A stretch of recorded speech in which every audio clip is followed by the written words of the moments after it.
All right, welcome everyone. We are going to go ahead and get started today. Thank you so much for taking time out of your very busy schedules to join us here today for our webinar. Now, I want to pose a question to you because while there are many goals that Asset Map can help you achieve, how important is it for you to deliver an exceptional client experience? During today's training, I want to focus on laying a strong foundation within Asset Map so that in turn, you'll be equipped with the tools in order to meet that goal. Now, for those of you who have joined me in the past sessions, welcome back. And for those of you that may be just learning about our Accelerate series, welcome. We host this series every third Thursday of each month at 3 p.m. Eastern Standard Time, covering all things Asset Map, a new topic every single month. Now, a few housekeeping items. This is in fact being recorded, and this recording will be sent out to you in an email roughly about an hour or so after today's training concludes. Therefore, the lines are going to be muted for recording quality. But if I've yet to have the pleasure to meet you, my name is LiaJean McHenry, and I am the Senior Training Manager over here at Asset Map. And we are so lucky today because we have my colleague Brad Janicki on the line with us as well. And Brad is going to be manning any questions that you type in throughout today's session. So there is a questions feature within GoToWebinar. If you click into there, you can submit any questions you have throughout today's session right there in that question section. Also, stay tuned for that chat area because we will be providing some resources and things like that towards the end today as well. So thank you, Brad, for being here. Always appreciate you hopping on and joining us. Today, I really want to touch on the asset map process from a high level, and we will expand on this in the coming months through our series as it continues on. But first, we really want to make sure that you know what you need to have set up appropriately and know where it all lives, which ties in directly to laying the foundation and adapting our process into your practice. And part of that is settings and preferences, knowing your resources, some efficiency tips, etc. So I'm going to dive into the application now, or we're going to get started, and be mindful that I am going to touch into some areas from a high level today. We won't be covering them super in depth due to the sake of time, but know that we will be diving into those respective areas much more in depth in the coming months with our continued series for Accelerate. So please stay tuned for that. So I'm going to go ahead and hop into the application now. And Brad, if you would, I always like to just check whenever I change the screen that you can still see this. Yep, all good. Perfect, thanks so much. So when it comes to laying a strong foundation in an asset map, one of the first things that you really want to make sure that you have set up appropriately are making sure that your user preferences are set up. And there's a couple areas within the user preferences specifically that you're really going to want to make sure that are up to date, because they do flow through and do feed into other respective areas of the application. So when you log into the Asset Map platform as a whole, you'll be greeted from your homepage here. And my hope is that you all are liking the new UX. As you know, we recently released a brand new user experience. There was no functionality that was taken away in terms of our classic view. That's what we're calling our last view of asset map. So no functionality was taken away. If anything, new innovations have been brought in. We've obviously applied a new fresh look and feel to be on brand with our company. And if anything, just in some sections, some buttons and things might have been moved on the screen. So as I'm going through some sections today, I'm going to make sure to always kind of reiterate those areas as we're going through. So when it comes to the user preferences section, you'll be able to find that in your main menu on the upper right-hand side. When we expand on that main menu, user preferences is going to be the very first option. And we're going to talk about some of the different pieces that are in this main menu a little bit later on today as well. So starting with user preferences, this really is step one for building a strong foundation in Asset Map. Is one, making sure that your contact information is up to date, and two, making sure that you've added your profile picture. Now, I've seen some of you that are on today's training, and I know you've been with Asset Map for some time, so some of this may be a little bit review for you, but it is important to always go over the value behind why these sections are important. And the reason being is that your contact information does in fact flow through to deliverables that you might be creating and handing over that are going to be client deliverables. You'll be giving them to your physical clients, presenting them live in meetings, whatever the case may be. And in addition, your profile picture. Your profile picture is great because when you add it in, you'll be able to see your beautiful face up here on the upper right-hand side. I'm kidding. That's not the main reason why you want to add your profile picture. The main reason is that your profile picture actually does in fact flow through to the discovery interview links, which if you're planning on utilizing our discovery tool for prospecting, bringing on new clients, really gathering in some data, it's a really creative way to get households added into the application. And next month's Accelerate series is actually going to be all about uncovering opportunities through the use of our discovery tool. So we'll dive into that much deeper next month. But your profile picture is so important to make sure you have added because it will then brand the discovery interviews to be somewhat of an extension of you. And if you don't add in your profile picture, it's just going to be a little avatar silhouette. Doesn't look bad, but it's certainly not as great as you adding in a profile picture for yourself. Okay, a couple other sections to be mindful of here within user preferences as well. There are some sections like the application settings where you do have some minor customization in terms of you have the ability to select what kind of avatars you want to appear in all the asset maps in the middle for the members that you'll be adding moving forward. So a couple sections there. Also, from time to time, if you ever reach out to us from a support perspective, if you want us to take a look at something with you, we may prompt and ask you to please grant us support access. That allows us to take a look at the particular household that you are also looking at. So if we ever prompt you for that from a support perspective, this is actually where you can come to grant us that access. By granting it, it allows us to have access for up to 4 hours. Typically, we only need it for the little bit of time that we might be working on something together, but it's important for you to know where that is. Also down here at the bottom are some important notifications to be mindful of. A lot of these speak directly to the discovery interview process, and as well as if you'll be adding anyone as a sub-advisor, right? So if you have other financial professionals in your office that also have access to Asset Map, there is the possibility that you will be able to share households with one another, okay? So that's really going to be the user preferences section. And it is important that you make sure that you come in here, have your contact information up to date, add your profile picture, and then check out some of those subsections down below. Navigating back to our home page here. After that, it's really about knowing the resources that you have available, because as we go through any training that we do, we always use our asset map vocabulary. We use words like discovery, target maps, layouts, stencils, right? Whatever the case may be, we have hundreds of support articles, user guides, videos, past webinars that have been hosted pertaining to all the different areas of the application. And it's likely that if you have a question on how to do something in Asset Map, we probably already have a resource built for that. That being said, in addition, we also have the ability to actually contact us at support as well. So let's expand on where you can find those resources, and we'll quickly go through what each of those options are going to be. So from the application, you may see the floating button on the bottom right-hand side. This is one way to expand our help menu. So as you can see, when you click on that button to expand, everything that you need in terms of resources is available to you live in app, and we're not going to disrupt your workflow. So we actually open this up almost in its own tab live within the application. To minimize it, you simply click the arrow to minimize it down. Anywhere you are in the application, you're also always going to have this little chat bubble up at the top, this little chat icon. And you'll notice that as I hover over this, it does say support. If I click on that, this will also expand the help button. So if you're ever in an area of the application where you don't see the floating button on the bottom right, you can just click that chat bubble icon up at the top, and it will expand your help menu. You can live chat in directly with our team. We work diligently to make sure we get those questions that you may have answered as quickly as possible. You can search our entire resource database by just searching the keywords that you're looking for. So if you type in something like target maps, for example, we do all the digging for you. We'll show you 3 articles or videos and things like that right off the bat, but trust me, there's much more. You can always expand to see more results later on.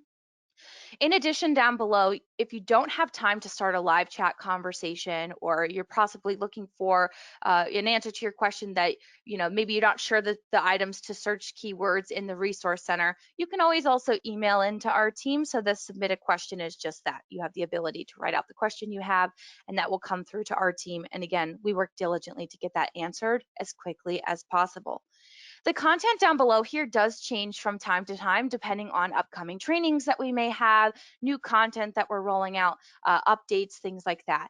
So currently right now we have an awesome condensed lesson on learning about Asset Map in 30 minutes or less. So this is actually the ability to learn about Asset Map through a series of small lessons. So if you're brand new to Asset Map, or perhaps you've been with us for some time, but you're just really looking for that refresher, this is a great place to start. If you click on this, it'll actually still keep you in the support center where we are now, and this will break down all those different areas that you can learn about Asset Map in 30 minutes or less through the series of these small lessons. Now, we continue to reiterate everything that you would learn here in this 30 minutes or less. We expand even further throughout the Accelerate series in the months to come.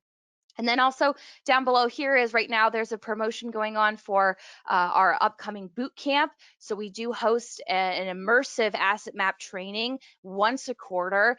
And our next one's actually coming up here in the coming weeks. So it's actually April 27th through 29th. And Brad's actually going to post in the chat right now that if you'd like to learn more about this event, if you're really looking to take your practice to the next level and really adopt the asset map process, I'm going to encourage you that you consider joining us for our upcoming boot camp. And we don't typically offer such an exclusive promo code, but I will provide you with a promo code for 25% off your ticket. And Brad's going to post that in the chat as well. It's LJBC25. So if you click on the link there, it'll take you to our event site. You can learn all about it.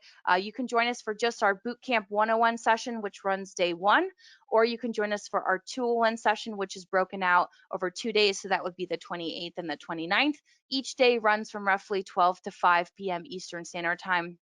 Or you can join us for all 3. If you'd like to learn more, you can always reach out to us from a support perspective. I'd love to talk to you about it if you have any questions. Okay. So in terms of resources, those are some great options there. You can expand. Another way that you can find our support center is if you click on your main menu on the upper right-hand side. I want to let you know that you can access our support center here. In addition, over here on the bottom left from your homepage, you'll find support documentation as well.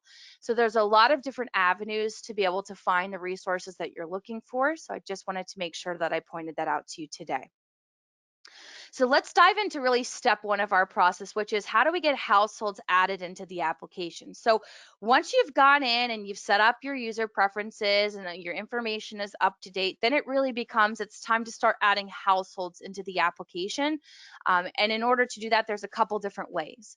From your homepage here, you can click add a household, or anywhere that you are in the application, you can click the household icon on the upper left, and those same 2 options will live here. When we click add a household, you will be presented with 3 different ways in which you can add households into the application. We are not going to walk through each of these live in person today for the sake of time because they're relatively straightforward. And again, if you need or have questions pertaining to these different sections, you can always reach out to us from a support perspective.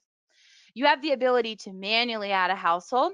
You can add households through the use of our discovery interview. And you can also add households through the use of integrations if you do subscribe to the partners that we integrate with as well. That being said, manual entry is pretty straightforward. If we click get started here, you do have to select the type of household that this is. So is this a client? Is this a prospect? Is this a sample client? Are you perhaps adding a fake client from scratch for prospective purposes or for training purposes, practice for yourself, whatever the case may be? Or is this a custom stencil? So you may or may not be aware that you can create custom stencils. And if you're not sure what stencils are, we have some great support resources, but ultimately they are placeholders that you can overlay onto the asset map to really drive conversation and help fill in gaps, bridge the gap into introducing new topics and things like that as well. And we'll be diving into custom stencils in the coming months and future webinars in depth as well. So to add a household, you simply need to select a name. So let's say, for example, that this is the Jensen household. You can pick where they live. Perhaps they live in Philadelphia. Then you'll have the opportunity to come in here and you can actually add in the member's name. So let's say that this individual's name is Michael Jensen. This is the primary client. We can add the name in here. All you have to do is add in an age. You can select a gender. You have male, female, or not specified, right? It's completely up to you as to what you'd like to select. And now the first member that you add, if you're going the manual entry route, is always going to be the primary member. Then when you click add member, it's going to ask you, do you want to add another member or do you want to add an entity? Let's say, for example, that Michael is married. I can click add and I can add in this additional person. Maybe her name is Helen and we're adding in her information. And so let's say she's 54 years old. I can fill out her gender here, and now I can select the role. So you'll notice that once you add the primary, any members that you add moving forward, you're going to have to select the role of that member. So is this a spouse? Is this a partner? You can see that we have a lot of different options in here. And in some cases, you may be adding other financial professionals like an attorney or an accountant or another financial professional that they work with. In some cases, depending on the households that you might be working on. I'll select spouse here, and when I click add member, I'm prompted again. Do I want to add a member? Do I want to add an entity? So you can see that this is pretty straightforward. Once you add in the respective pieces and you click add household, it's going to take a moment. It will create that. It'll take you directly to that household's asset map, where now you can start adding in those additional financials or members. Your menu is going to be over here on the left-hand side. You can expand it through the arrows up here at the top. So we've now streamlined everything that you need, and we've consolidated over in a nice, clean, concise way, which is going to be your left-hand navigation menu. And action specifically is what you could click on if you wanted to add any additional members or if you wanted to add any financial instruments. Okay. Also on the asset map itself, you can right click, and we also now have, this is one of my most favorite features that has come with the new UX. This is the quick menu. So when you're on an asset map, you can right click and it will provide you with a consolidated actions menu where you'll have everything that you need to quickly add in any financial tiles, as well as being able to create layouts, applying a stencil, some other additional features here below as well. Okay, so let's navigate back into adding households. So as you can see, that manual entry is a great option. And when it comes to our current book of business, if we've been working with some clients for some time, you're likely already have a lot of their information at hand. Therefore, you're likely going to want to just manually add those folks into the application because you're not going to want to ask them to fill out information if they've already given it to you. Another great way to bring in your current book of business is through the use of integrations. I don't like to dive into the integrations specifically in depth just because it really is dependent on your wealth stack and what you subscribe to. So if you have questions about the integrations, you can click into that area, check out the integrations that are available to you. If you have any questions on how to use them, or can you use multiple of them together, or will it cause duplicates, that's a great opportunity to reach out to us through your support channels so that we can further those conversations with you. The third and final option to add households is through the use of our discovery interview. And again, our next Accelerate series webinar next month will be focused on uncovering opportunities through discovery. So it'll be all things discovery. So we're not going to walk through this process today, but our discovery interview is incredibly valuable because it is a way to be able to retrieve data. So it really was designed with prospects in mind, right? You have the ability to create a specialized link, or you can use your inbound link. So a couple different options there, outbound or inbound link, and you can take that, you can share that with a prospect, and then based off the information that they add, we will actually add a household into Asset Map, and then from there, you'll be able to fill in the gaps together if needed and continue those additional conversations, and then possibly move more into that planning zone of things, right? But we know that in terms of process, step one is always going to be add the households into the application, and then it's really going to become we need to get the data in, right? That's really going to be step 1 and 2. We need to add the household, we need to add what we know, we need to fill in any gaps, we need to get that baseline understanding of kind of where they're at in order for us to really accurately apply our financial intelligence to say, do we need to further conversations in particular areas? Are we on track, etc. As you add households into the application, they will funnel into your household index. You may or may not be aware that the household index is in fact going to be the list of all households that you have added into the application.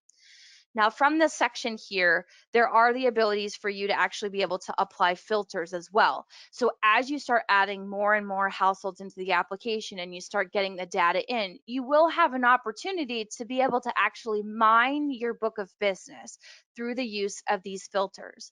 For example, I can click apply filter. So again, I dove into my household index and I clicked this filter button, and you have the option to select a ton of different filters here.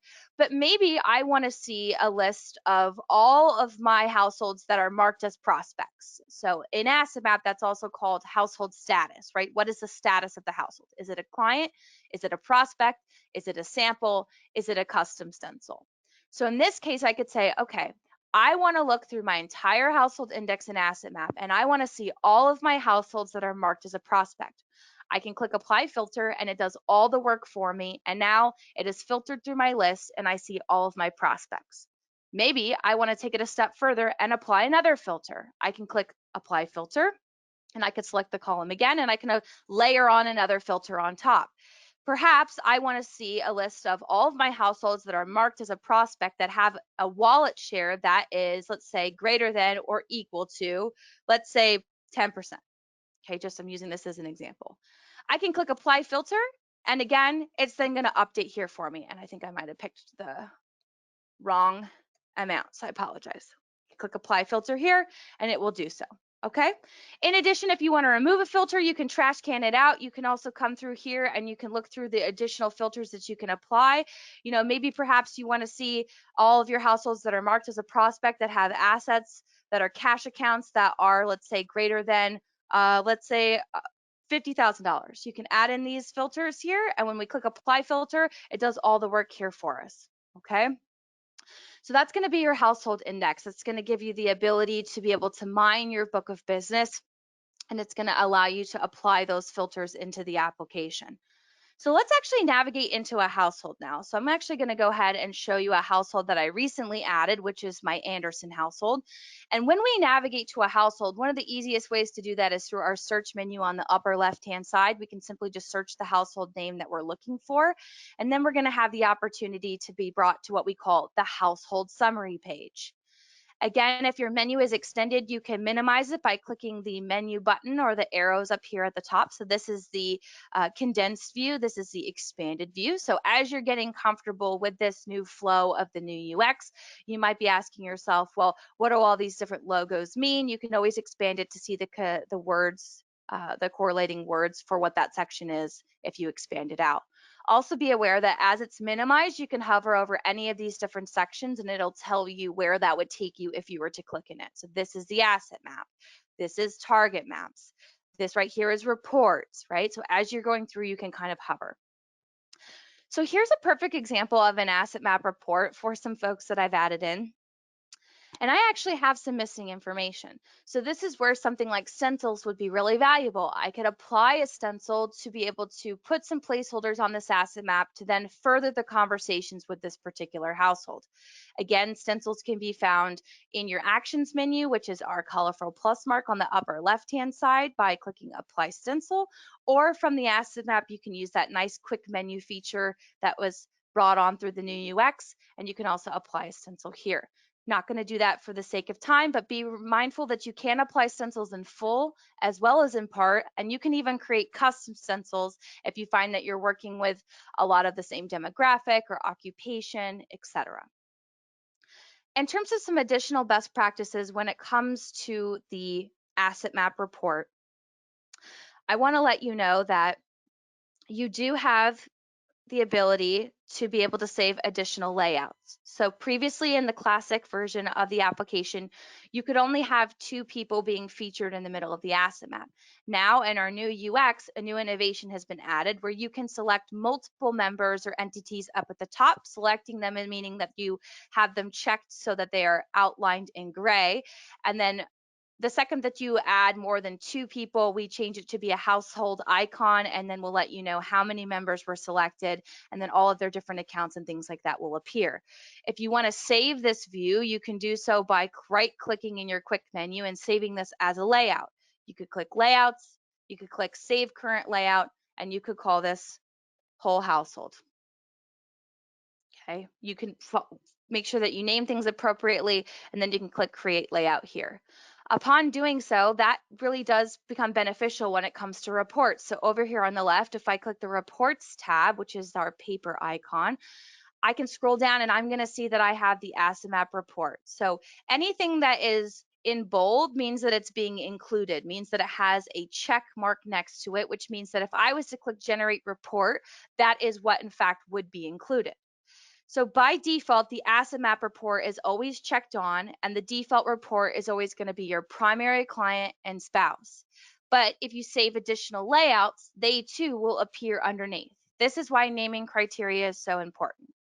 I have a layout with just my primary client, James, a layout with my primary client, James, and his son, Oliver, because Oliver is from a previous marriage. I have just a layout with the spouse, Kayla, and then I also have a layout for the whole household. So if I was to actually generate this report, what would be included would be the cover page, the disclosure, the asset map default. If I wanted to include these as well, I could check them on, and then also some target maps if I so choose. If we weren't ready to have that conversation yet, I could simply uncheck the target maps, it then grays out, meaning it's not included. And what's really nice here is that along in the new UX, we've added in the report selected, so 3 reports, estimated page count of 7, because the cover page is a report, the disclosure is a report, and the asset map is a report, but then we also have some subversions of this particular report being included.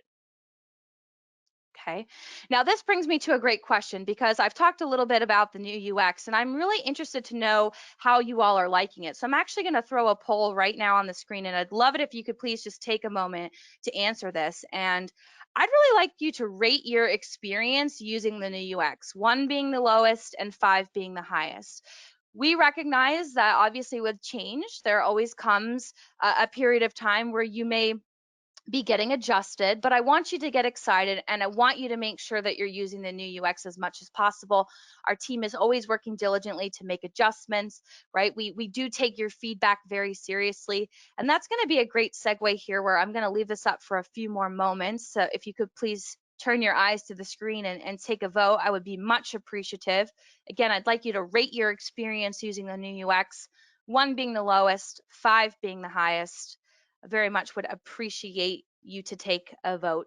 And if you haven't really dove into the new UX all too much, well, it will be ready and available to you the next time you log into Asset Map. All right, because we have initiated it for all of our users. We hope you like it. And with this rebuild on the back end, it's really going to allow us to continue to make great innovations moving forward. Okay, I'm going to go ahead and close this particular poll. We're going to remove this from view. And then I just want to make sure, Brad, can you please confirm that you can still see my screen? Yep. Good to go. Okay, perfect. Thanks so much. All right, so now what I'd like to move into is ultimately when it comes to these different reports, a lot of really great options in here. And again, the value of the asset map report, and I always like to kind of bring it back to my default, so you can do that by simply just checking people on and off, just so that you know. The value of the asset map is that it is a snapshot on time. So ideally, this should be the client's entire financial picture. And like I said, we can use tools like Stencils to fill in gaps. Those are placeholders that you can overlay to really help drive conversations, introduce new topics. And then really once you get the data in, that's really when we can start applying our financial professional intelligence, right? But we do kind of have to have a baseline understanding of what our households have. So again, in terms of process, the steps are we need to start adding households into the application. We need to kind of gather the baseline information of what they have. And then from there, we can really assess needs. So I'm actually going to go ahead and transition over to a sample client and show you somebody that's a little bit more built out so that we can further this conversation. You may or may not be aware that you also have sample clients available to you in your household index. So these are pre-built fake clients with fake information that are a great opportunity for you to use for prospecting. You can use these fake clients to print out deliverables to showcase to your clients that perhaps you've had for some time to say, listen, I've invested in this tool asset map and I'm going to be able to provide this to you. You could pass them that sample asset map of that sample client that you're using, and you can say every time we meet we're going to have the opportunity to make sure that we're on the same page. We'll be able to see all your financials that you have, and I can take this a step further and I can even assess your goals, right? We can assess your needs. Are we on track? That's really where the target maps piece come in. But before we even get there, let's talk about this asset map for just a moment. Part of the asset map process, aside from getting the households in, really gathering that data, using the tools like Stencils and the financial tiles where you can manually add placeholders as well. Once we get the data in, it really becomes, well, how do we evaluate the need? And this is where we as financial professionals want to apply our intelligence to the map to say, do we see any things that we need to be concerned about? Do we understand why things are where they are? Are we on track for our goals? Now, to help you do this, you can apply the asset map frameworks, and they will assist you in this process. Now, you may or may not be aware of the asset map frameworks, but I'm going to list them off to you today, and you can always search our resource center to learn more. We have 3 frameworks built into asset map, which are the 5 whys, the 4 frames, and the 6 L's. Okay, that again, the 5 whys are really taking a look at an asset map and asking 5 why questions, asking with purpose and empathy to learn why decisions have been made the way that they've been made. For example, bear with me, all right? Just follow with me in this example. I could say, Neil, Lauren, is there a particular reason why we haven't rolled over that 401k from your old company into your new one?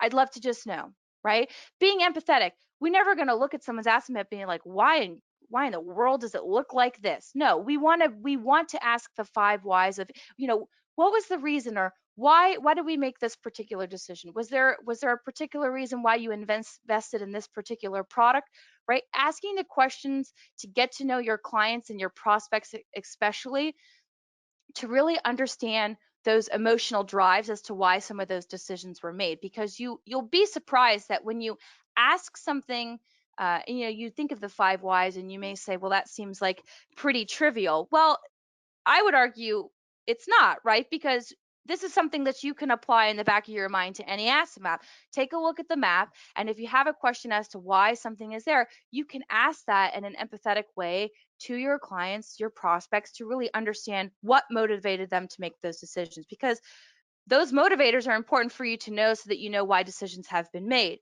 Then you can think about applying the 4 frames, which is really this idea of evaluating it from 4 different perspectives. That's a tax, legal, investment, as well as an insurance perspective. So it's really this idea of taking a step back, looking at the asset map, and making sure that you're looking at it from all 4 perspectives. Now, you may say to yourself, well, I'm not an expert in tax or legal. Well, that's okay. If you're a part of a large broker dealer, or you're a part of a large firm, make sure that you're aligning with folks in your companies that would be able to assist you in those areas where they too could take a look at the asset map and help provide that intelligence relating to those sections. If you're working an RIA or you're independent on your own, there's always an opportunity to align yourself with other financial professionals out there. It really just comes down to you being that quarterback for your clients and prospects. If you're the expert in 2 of those areas, make sure that you're always looking out for them there, but we do have to make sure that we're looking out for them in those other additional areas as well. And then really comes the 6 L's, which really help you determine, are there plans in place for the following life events to happen? If you're interested in seeing what the 6 L's are, in our reports tab, we actually have a section here called the financial fire drills. It's the 6 L's. Every single household has one built in. You can choose to include or disclude when you generate a report, or you can download the report onto your computer if you just want to take a look at what it is. But these are 6 common disruptors that we find disrupt households, and they all start with the letter L. So what if there's a liquidity need? We have a loss of life, long-term care, disability, right? Long-term disability. What about longevity? We outlive our money. Or what about providing a legacy behind? The 6 L's really help you determine, do we have a plan in place? And if we do, we should make sure that plan is sufficient enough, right? And if we don't have a plan in place, well, probably worth you still running a target map to evaluate what that impact would look like on their family. And then it's up to them to determine if, they want to take those initial steps. But the 6 L's are a great bridge to target maps. And you may or may not know, but the target maps really provide value because they help us assess goals and needs. Target maps allow us to determine, are our clients and prospects fully funded, underfunded, or overfunded for the desired cash flow that we're trying to solve for? So in the event of loss of life or long-term care, or are we on track for our retirement goal? You can add as many target maps as you like. So we click into the target map section for a household. Again, we can expand our menu to see the name listed next to it. Can consolidate the view over here left. When I click add a new target map, you're going to have 5 different pre-templated target maps available to you. When I say pre-templated, I mean that when you run one of these target maps, you first have to select whom you're running the target map for, and then whom you have to select the target map, and then whom you're running the target map for, and then immediately creating any of those 5, so loss of life, long-term disability, long-term care, education, and retirement, we already have some preset assumptions built into those target maps, and that speaks directly to our target map preferences. Sorry, my internet's a little bit spotty today, so let me just go ahead and refresh my screen here. Okay, so there's already some assumptions being built in. If you'd like to check out what those assumptions are, they live up here in your main menu under target map preferences. So if you want to change your target map preferences from a global level, this is where you come to do it. If you change your target map preferences from a global level, that will only affect all the target maps that you're going to add in the future, meaning it's not retroactive. So for example, if you've already added 50 households into Asset Map, you've already added 100 target maps, and you go into your target map preferences, which are your global defaults, and you change them, it's only going to affect the target maps that you add from that moment forward, moving forward, okay? And if you are interested in learning more about target maps for a more of a deep dive in terms of an overview and really diving into those target map preferences, we actually offer a target map training every Thursday at 2 p.m. Eastern Standard Time. It's hosted and facilitated by our customer onboarding advisor, Sean Dodds.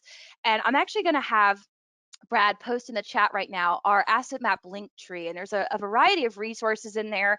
But when you click on that link tree, the first option is the ability for you to sign up for that target map training.